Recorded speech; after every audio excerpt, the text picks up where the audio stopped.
කාර්යයකින් ගමනක් යන තුන්දෙනෙක් හදිසි අනතුරක් වෙලා තුන්දෙනාම මිය යනවා. මේ තුන්දෙනා මිය ගියාට පස්සේ මේ තුන්දෙනා ස්වර්ග රාජ්‍යයට ඇතුල් වෙන්න ඔන්න මෙන්න ඉන්නේ. මේ තුන්දෙනා කතා වෙනවා මෙන්න මෙහෙම.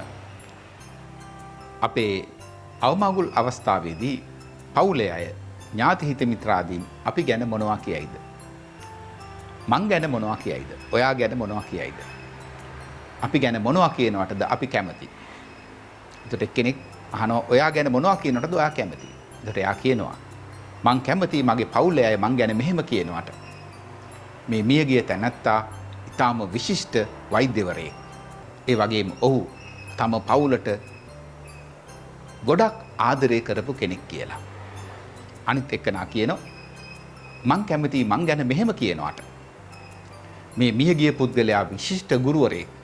එයා මේ ලෝකෙට ශිෂ්‍යයින් ගෝලයින් දහස් ගාණක් බිහි කර තිබෙනවා. ඒතර මේ දෙදෙනාම අනිත් කෙනාගෙන් අහනවා අනිත් කෙනා නිශ්ශබ්ද වෙන්න නිසා ඔයා මොනවද කැමති ඔයා ගැන කියනවට ඔයාගේ අවමගුල් අවස්ථාවේදී. මෙයා ටිකක් නිහඬ වෙලා ඉඳලා මෙන්න මෙහෙම කියනවා.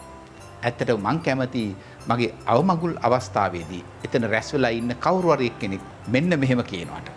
බලන්න මෙයාට තාම පණ තියෙනවයි කියලා. මරුණාට පස්සේ මොනවා කිව්වත් මොකටද? පණ තියෙන මිනිස්සුයි මේ ජීවත් වෙන්නේ.